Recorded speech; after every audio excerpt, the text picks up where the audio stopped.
Planted on the ground, the act is so together. Bona fide strong, you need leverage to sever. Q-Tip from A Tribe Called Quest. Maybe don't know.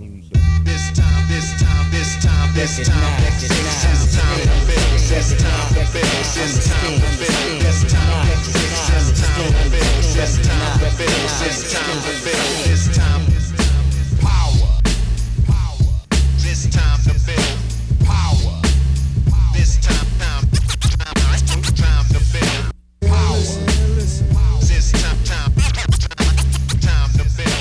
power. If you aren't making progress, you're probably making excuses. I hear them coming from every corner of the gym, from the mats beneath the boulder, from 30 feet up the lead wall. I hear them in the lobby before I even make it into the gym. No, not the voices in my head. Those are mostly quiet these days. What I hear are excuses, tons of them, never ending. I'm too short. I wish my arms were longer. I'm getting too old to climb hard.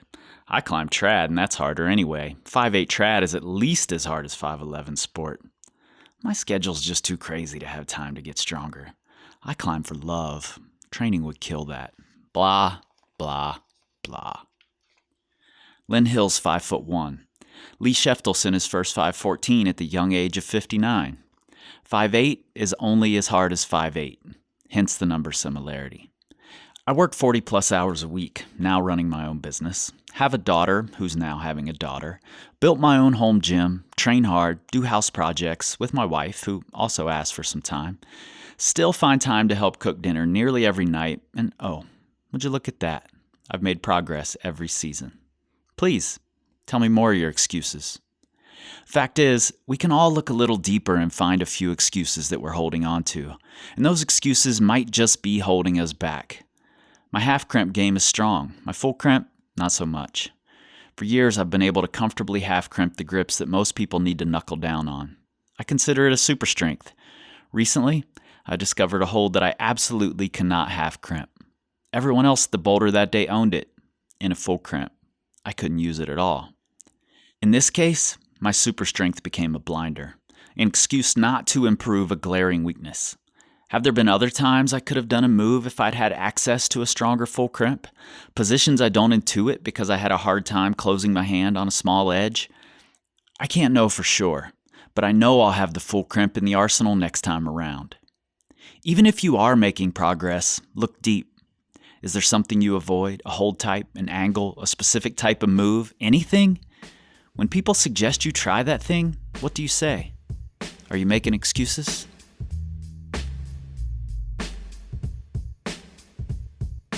So my name is Miles West. I am the director of route setting for Climb So Ill. That's about it. I'm a father of one. I'm the husband of a lovely young lady, Jessica West, who works for Power Company. Yeah, the husband of a badass. Let's qualify that here. Yeah. And also you are the conductor of the filth wagon. We can't forget that. I am. How long have you been route setting? I have been route setting for 6 years now. 6. And you've kind of done it all over the place. You've jumped around.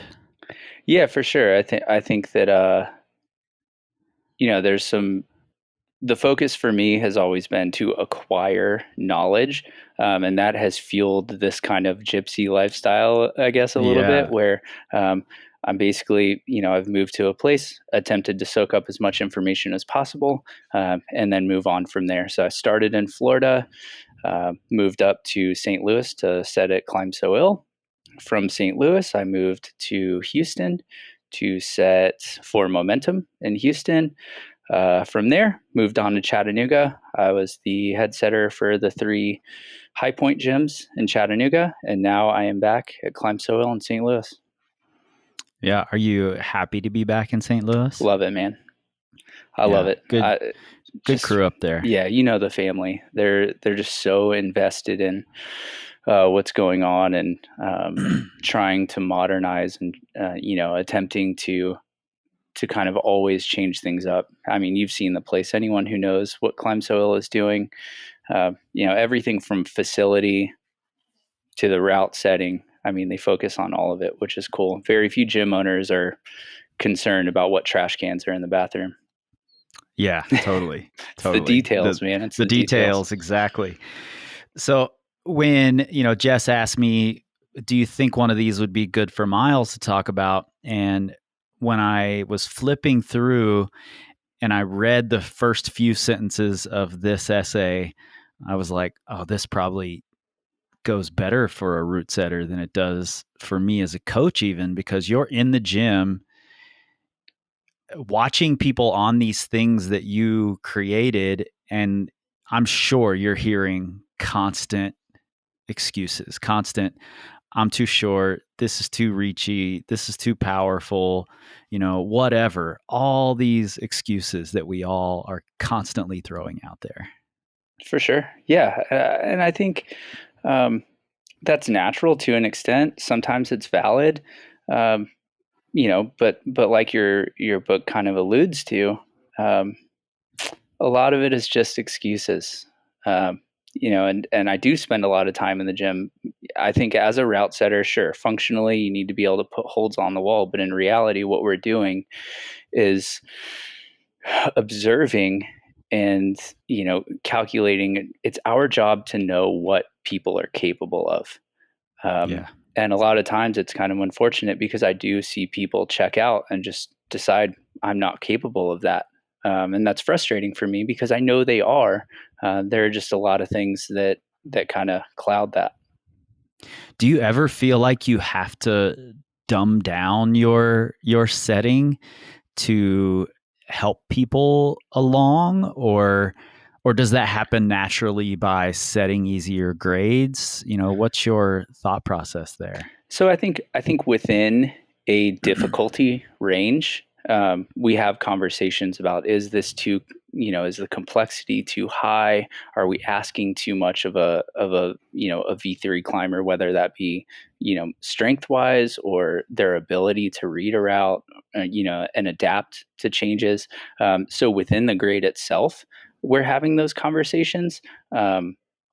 Whether we need to like ease back the complexity, does a V3 climber even though intensity wise it feels like a V3 climb, does a V3 climber know to go foot first to this hold? Maybe not. Sure. So we ease it back. I don't consider it dumbing down. I just think being, empathetic and conscious of the experience that a certain climber has is important. You're the second setter today who has actually one is a former setter, now a coach, who's used the word empathy. And I know, that's something Tonde talks about, Io talks about. It's so massively important. And I think it really highlights the fact that setters today are a massively different breed than they were 15 years ago, where it used to just be, let's put a bunch of holds on the wall and then we'll decide what the grade is afterward. We'll decide who it's for afterward, so to speak. Now you're setting for specific people at a specific level, hoping to help them gain skills and move through the grades. That's a massive difference. Yeah, for sure. It's definitely we're focused. I see a lot of setters in the community now, kind of studying these other avenues, whether it be psychology and messing with the the perception of fear or difficulty rather than it mechanically being difficult, and how do we play with those things, or design.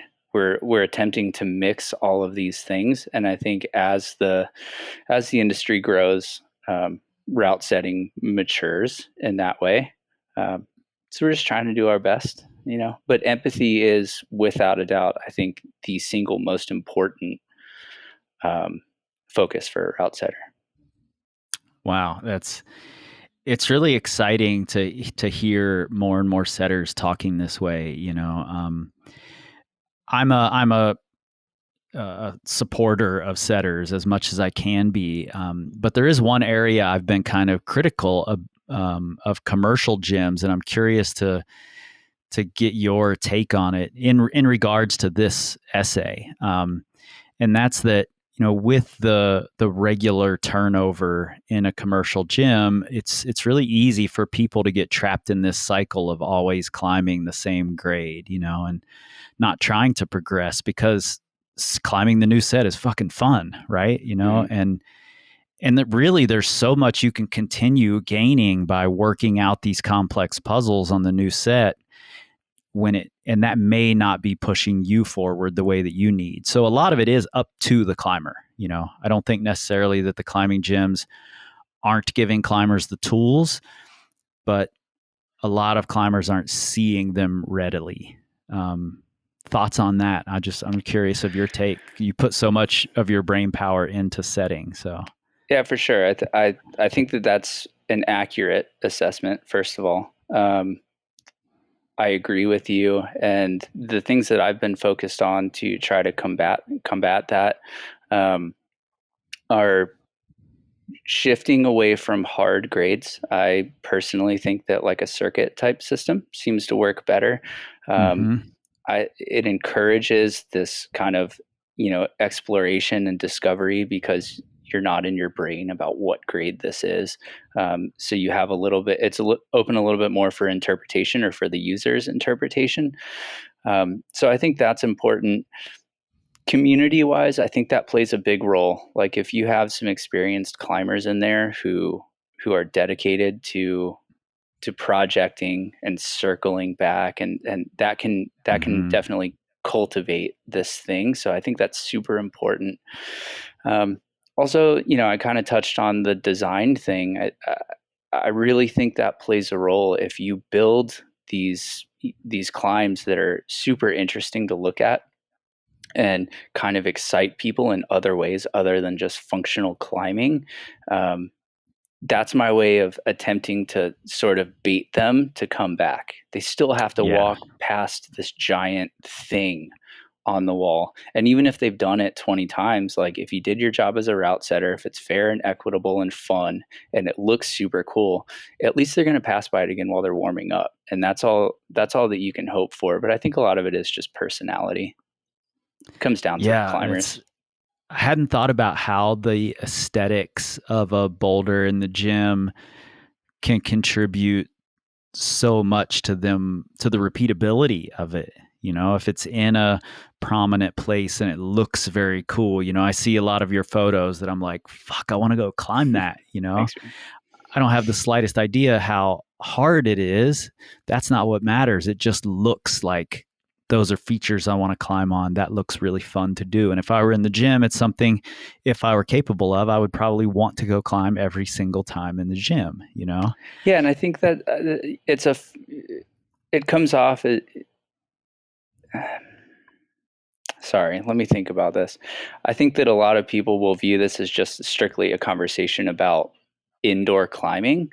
But in reality, and most route setters are attempting to create that feeling of like when you're outside and you turn a corner and you see this proud thing, you don't care what grade it is. Like it does not matter that you've never climbed V12. You're getting on that boulder. Like doesn't matter. And attempting to try to like recreate that, at least a synthetic, like kind of processed version of it, I think is not the goal, but it's a goal. It's part of it for me. Yeah. And creating, I think where a lot of people go wrong in what you're talking about is they think I need to create something that looks like that rock, that, feels like that rock or whatever. When in reality, you're just trying to recreate the feeling, that inspiring feeling you get by looking at it. And I think that's something that route setters today do so well that didn't exist 15 years ago, 20 years ago, at least not where I was, it didn't exist. Yeah. We have the resources, like I said, the industry has matured in a lot of ways.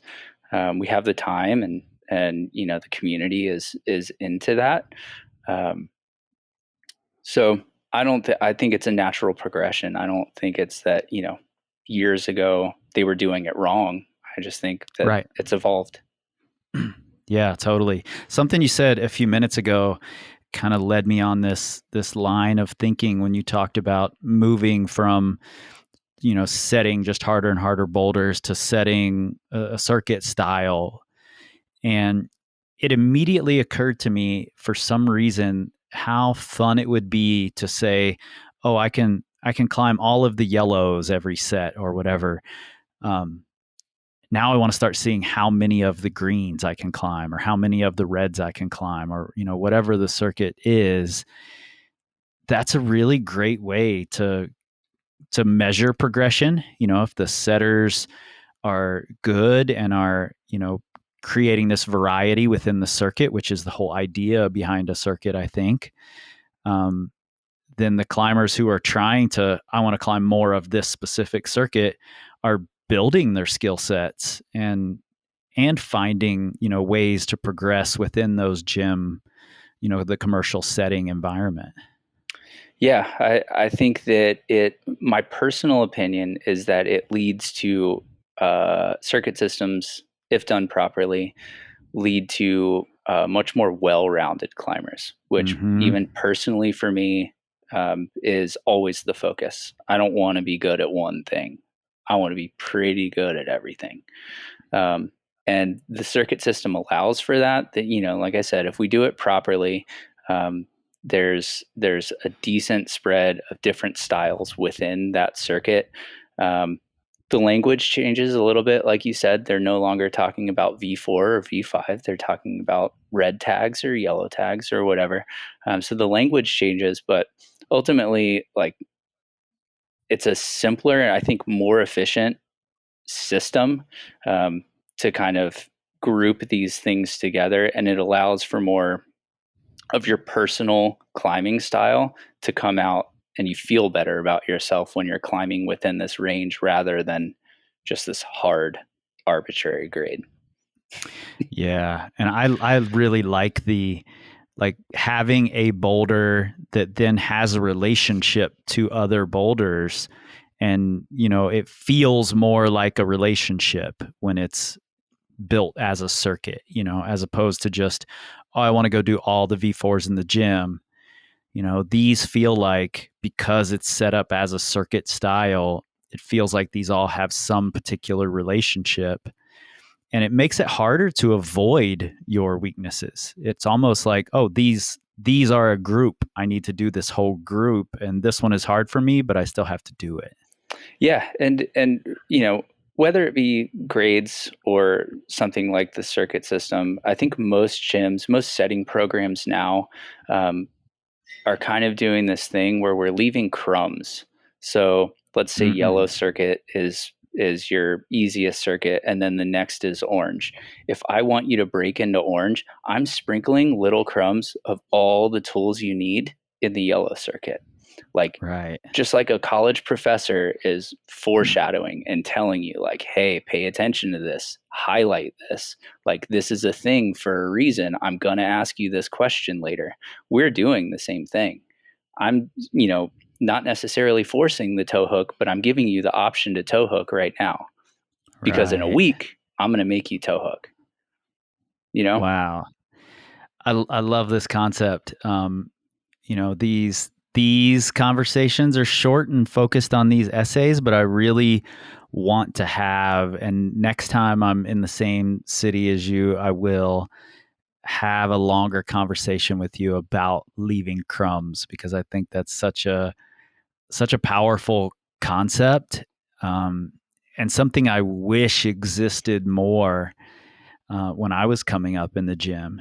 I think it happens naturally sometimes, but having people like you setting boulders that are intentionally doing that and intentionally giving people this path to progression is huge. You're cool. Taking away their excuses. Trying. That's the goal, man. Yeah.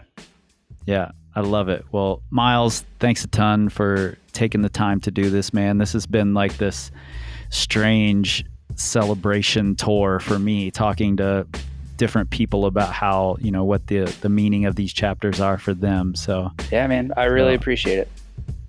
Yeah, thanks, man. Later.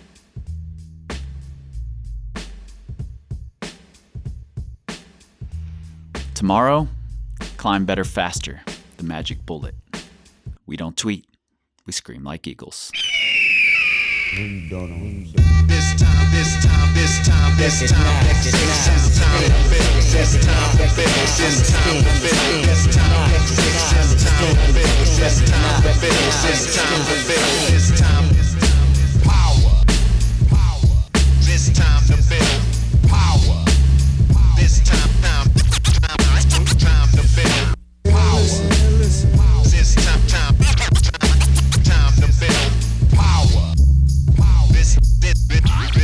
This time to build power. This time to build power. This time to build power. This time to build power. This time to build. This time to